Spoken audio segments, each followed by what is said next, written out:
저와 인사 나누시겠습니다. 하느님의 은혜가 여러분과 함께 하시기를 바랍니다. 어, 사랑하는 성도 여러분, 오늘은 그리스도의 고난을 묵상하며 또 부활을 기다리는 사순절, 지금 네 번째 주일입니다. 사순절 우리가 렌트라고 하는데요. 이 사순절은 단순히 금식하고 또 절제하는 그 시간을 넘어서서 우리의 흐려진 영적 시력을 회복하는 기간이 바로 이 사순절 기간입니다. 사람은 누구나 자신만의 안경을 쓰고 세상을 봅니다.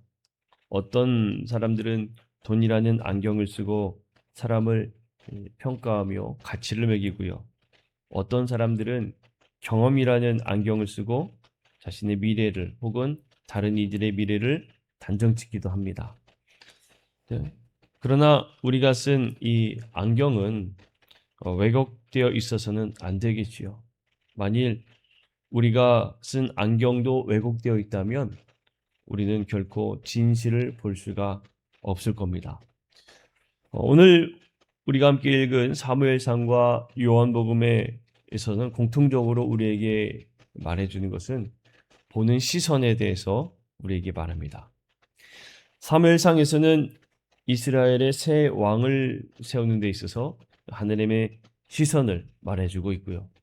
요한복음에서는 날 때부터 앞을 보지 못했던 그 사람을 바라보는 그 관점에서 세상의 관점과 또 예수님의 관점, 그 시선에 대해 우리에게 말해주고 있습니다.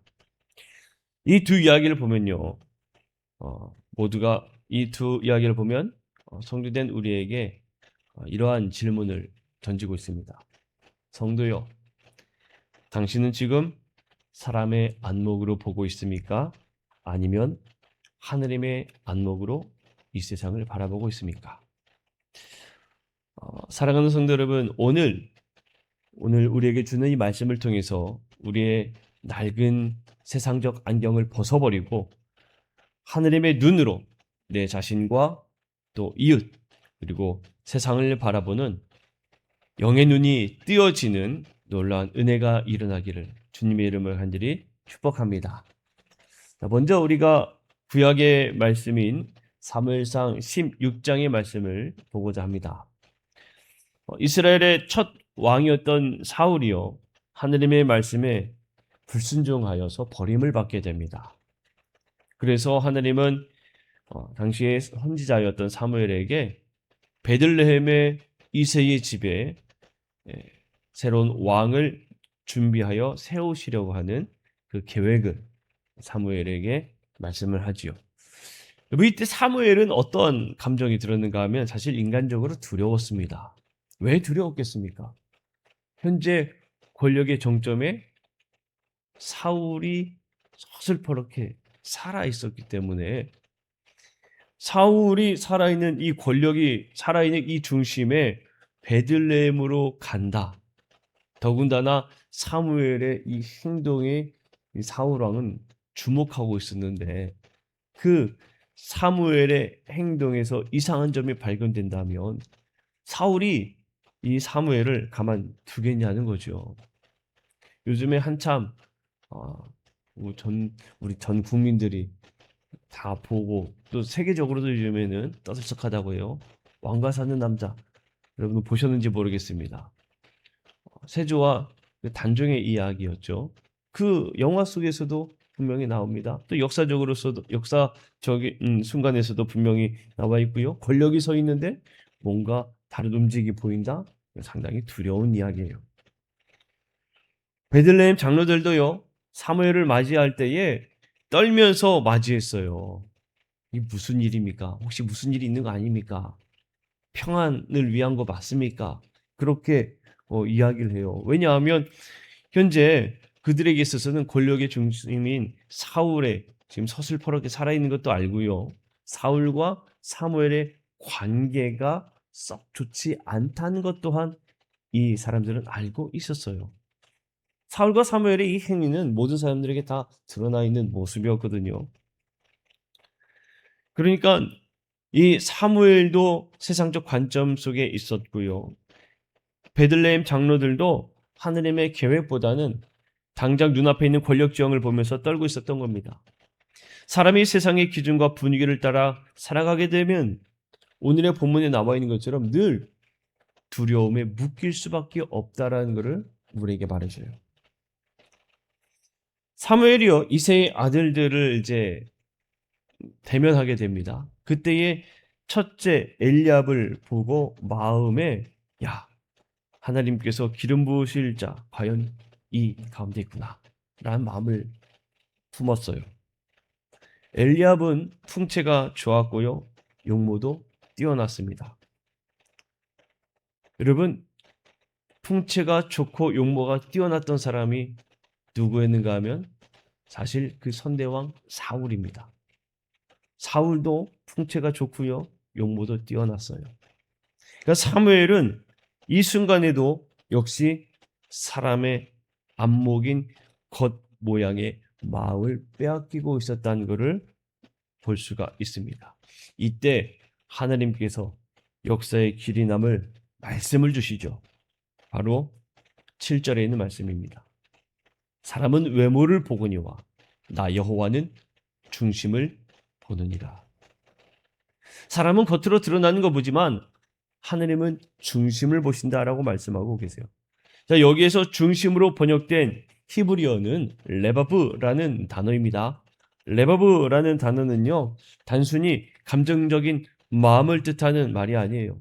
이 레바브라는 이 중심을 본다라는 단어는 인간의 지성, 의지, 그리고 하느님을 향한 태도, 이 모든 것들이 결정되어지는 존재의 중심을 의미하는 거예요. 그러니까 하나님은 그 중심을 본다는 것은 그 모든 것들을 결정짓는 그 존재의 중심, 그 중심을 본다라고 말하고 있는 겁니다. 하나님께서는 엘리압의 마라의 겉 외모, 그것을 보시는 것이 아니라 겉으로 드러나는 용모와 키를 보시는 것이 아니라 보이지 않는 인간의 심장을 꿰뚫어 보신다라고 말씀하고 있는 겁니다. 여기서 말하고 있는 용모와 키는 그저 겉으로 나는 야, 저 사람 참 키가 크구나, 저 사람 참 잘생겼구나, 이거를 의미하는 건 아니에요. 겉으로 드러나는 그의 지위, 그의 부함, 이 모든 세상적 가치관, 기준들을 의미하는 겁니다. 하느님의 안목은 세상의 서열을 뒤집습니다. 당시 고대 이스라엘 그 근동 지역에서요, 막내 아들의 위치는요, 가족 양떼를 맡아야 하는 좀 가장 낮은 서열에 위치하고 있었어요. 당시 그 고대 근동 사회에서는 그 서열 중에 가장 높은 서열을 가지고 있던 사람들은 장자였습니다. 그래서 장자에게는 권한이 참 많았어요. 더 다른 아들들보다, 자녀들보다도 더 많은 재산을 물려받았어요. 그러니까 다윗은요, 세상의 지위를 볼 때에, 세상의 서열에서 볼 때에 왕의 후보에는 절대로 들어갈 수 없는 가장 낮고 낮은 위치에 있었던 한 사람이었습니다. 그 사람이 다윗이었어요. 그런데 하나님은 어떻습니까? 그 다윗의 아버지인 이새조차 다윗은 왕의 후보에서 제외시켰던 그 막내 아들 다윗, 들판에서 양을 치던 이름 없는 그 소년을 하느님께서는 왕으로 선택하고 있다는 겁니다. 세상은 높은 자리, 준비된 자리, 그 자리를 찾지만 하나님은 낮은 자리에서 묵묵히 하느님을 사랑하는 레바브 그 중심을 가진 자, 그 한 사람을 찾는다라는 것을 우리에게 말해주고 있는 거예요. 자, 우리가 이제 신약의 요한복음의 9장으로 한번 넘어가 보겠습니다. 예수님께서 길을 가시다가 날 때부터 앞을 보지 못한 그 한 사람을 만나게 되죠. 그러면 제자들은요, 이 날 때부터 앞을 보지 못한 이 한 사람을 만났을 때에 예수님께 뭐라고 이야기했냐면, 당시에 그 저면에 깔려있던 인과응보적 그 고정관념의 안경을 쓰고 질문을 합니다. 주님, 이 사람이 날 때부터 보지 못하는 것이 누구의 죄 때문입니까? 저 사람의 죄입니까? 아니면 그의 부모의 죄 때문입니까? 이 질문은 당시 보편적 깔려있던 그 문화 속에서 던진 질문이에요. 누군가가 이 질문을 던졌을 때에 그거를 야, 너 어떻게 그런 이야기를 할 수 있냐? 어떻게 저 불쌍한 사람을 두고 그런 말을 하냐? 그렇게 그 누구도 이야기할 만한 그런 상황이 아닌 거예요. 당연히 그 이야기가 그래, 도대체 누구의 죄 때문에 그렇지? 라고 생각할 만한 문화가 그 안에 있었어요. 그 당시의 생각들은, 사람들의 생각은 그랬다는 거예요. 제자들의 안목은요, 당시 세상의 보편적 기준에 묶여 있었던 겁니다. 그들은 고난을 어떻게 바라보았는가 하면 심판과 형벌의 관점에서 보았어요. 누구의 죄 때문에 그러냐? 그래서 그 죄로 인한 형벌을 받고 있느냐? 그 관점에서 그들은 본 거예요. 그러나 예수님의 관점은 달랐습니다. 예수님의 안목은요, 그 당시에 저면에 깔려있던 누구의 죄냐, 이 인과응보적 그 관점이 아니라 하나님의 일하심에 대한 미래와 소망으로 향하고 있습니다. 그래서 예수님께서 하신 말씀을 보게 되면 이 사람이나 이 사람의 이 앞을 보지 못하는 게 이 사람이나 그 부모의 죄로 인한 것이 아니라 그에게서 하나님이 하시는 일을 나타내고자 하십니다. 그에게서 하나님이 하시는 일을 나타내고자 하시는 것이다. 하느님의 예수님의 그 시선은요, 완전히 달랐어요. 하나님이 하시는 일, 헬라어로 에르가투테우라고 그 예수님이 말씀하셨습니다. 에르가투테우, 하나님의 일, 하나님의 일이에요. 예수님은 이 고난의 현장을 누군가를 정죄하고 원인을 파헤치는 자리가 아니라 하나님의 구원 역사가 시작되는 영광의 통로로 보고 있는 것을 우리에게 말해주고 있습니다. 여러분, 사건의 이 결말이 어떻죠? 예수님은요, 진흙을 이겨서 그의 눈에 발을 세워 그리고 실로암으로 가서 그 눈을 씻어라 말씀하셨죠. 실로암은 그 뜻이 보냄을 받았다라는 뜻입니다. 그러니까 앞을 보지 못했던 그 사람은요, 예수님의 말씀에 순종하여 보냄을 받은 그 자리에 가게 되는 거예요. 그 순종의 결과로 그는 영적인 눈이 띄어지게 되는 겁니다. 여러분, 참 귀한 놀라운 은혜의 이 섭리입니다. 하나님께서는 우리를 그 순종의 자리로 보내시고요. 그 자리에 우리가 섰을 때에 예수 그리스도의 보혈의 은혜로 우리를 씻어 주심으로 우리가 영적으로 새롭게 변화되는 그 원리가 이 안에도 담겨 있는 걸 우리가 볼 수가 있어요. 네, 오늘 이 요한복음 말씀이요, 여기서 끝나지 않아요. 신체적 눈은 떴는데 여전히 이 앞을 보지 못하는 그 맹리로 남아있는 바리새인들이 그 이후에 등장합니다. 그들은요, 예수님이 하신 일에 대해서 야, 안식일의 규정을 지금 어겼잖아 라는 거예요. 안식일에는 어떤 일도 해서는 안 되거든요. 근데 예수님이 이 앞을 보지 못하는 사람을 치유했다는 거예요. 안식일에 해서는 안 되는 일을 했다는 거예요. 안식일을 어겼다는 거예요. 그러니까 예수님이 죄인이라는 거예요. 바리새인들은 지금 그렇게 보고 있는 겁니다. 그들은 율법이라는 전문 지식을 가지고 이야기하는 거예요. 그런데 뭡니까?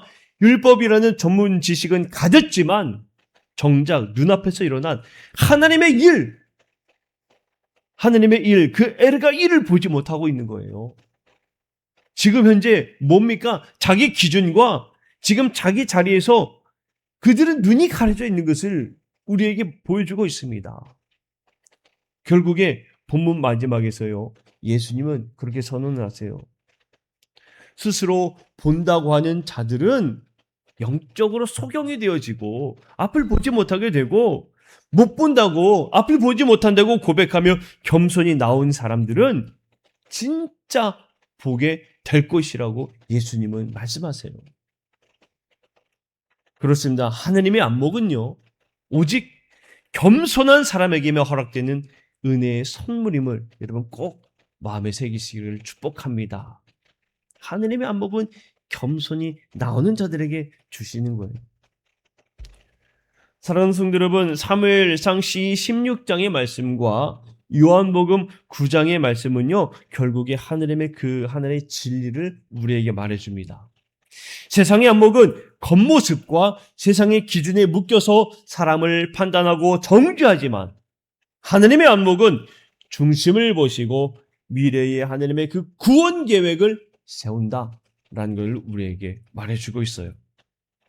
세상의 안목은 세상의 서열에 눈이 멀어 가장 낮은 자리에 있던 목동 다윗을 잊었고, 주변에 깔려있던 세상의 기준에 눈이 멀어 맹인의 고난을 저주라고 불렀습니다.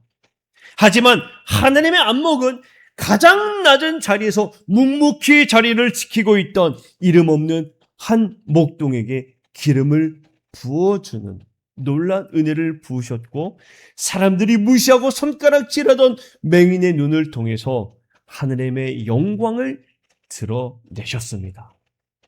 이 하느님의 안목임을 우리에게 말해줘요. 이 하느님의 안목이 절정에 이르는 것이 어디입니까? 바로 십자가의 은혜예요. 십자가의 은혜.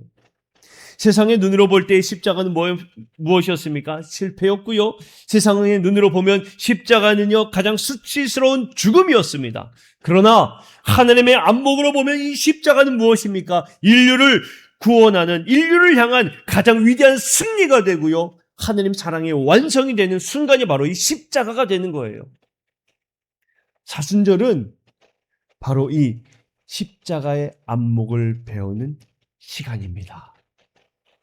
세상이 버린 돌을 하나님께서는 머릿돌로 삼으시는 그 하나님의 지혜를 우리 눈에 담는 시간이 사순절 기간이 되는 거예요. 사랑하는 성도 여러분, 우리 모두가 다 이 십자가의 은혜로 하나님의 안목을 품는 우리 모두가 되기를 축복합니다. 그렇다면 우리는요, 이 세상에 어그러진 이 영적 시력을요, 교정하기 위해서 이 사순절 어떻게 살면 좋을까 생각해 봐요. 세 가지로 우리가 한번 결단했으면 좋겠습니다. 첫 번째는 이웃을 볼 때 레바브, 그 중심을 보게 해달라고 기도합시다. 우리에게 상처를 주는 사람도 있고요, 또 우리 자신도 모르게 사람을 외모로 보면서 섣불리 판단하는 우리 마음들도 있습니다. 오늘 이 시간에 우리가 이 한 주간 지내면서 하나님이 다윗을 보셨던 것처럼 그 사람 안에 감추어진 하나님의 형상과 가능성을 보게 해 주옵소서. 사람의 외모를 보고 판단하는 것이 아니라 하나님 그 마음의 중심을 보고 그 중심을 볼 수 있는 지혜를 허락하여 주옵소서. 우리가 하나님 앞에 기도하자는 겁니다. 두 번째는요, 고난을 하나님의 일로 여기는 그 지혜를 달라고 우리가 간구하자는 겁니다. 내 삶에 이해할 수 없는 고통이 찾아올 때가 있습니다. 그때마다 이게 도대체 왜입니까? 혹은 누구의 죄 때문입니까? 이 무엇 때문입니까? 과거를 뒤지고 내 자신을 자책하지 말자는 거예요. 대신 주님, 이 일을 통해 하나님께서 어떤 일을 나타내려고 하시는 겁니까?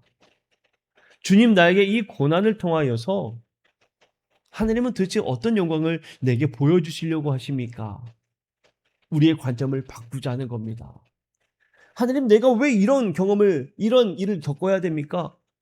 왜 누구 때문에 이런 어려움을 겪어야 됩니까? 왜 이런 상황을 겪어야 됩니까? 이런 시선을 버리고 하나님, 이 어려움을 통해 어떤 일을 보여주시려고 합니까? 우리가 기대하고 오히려 더 기도하자는 거예요. 우리의 시선을 바꾸기를 원합니다. 마지막 세 번째로요.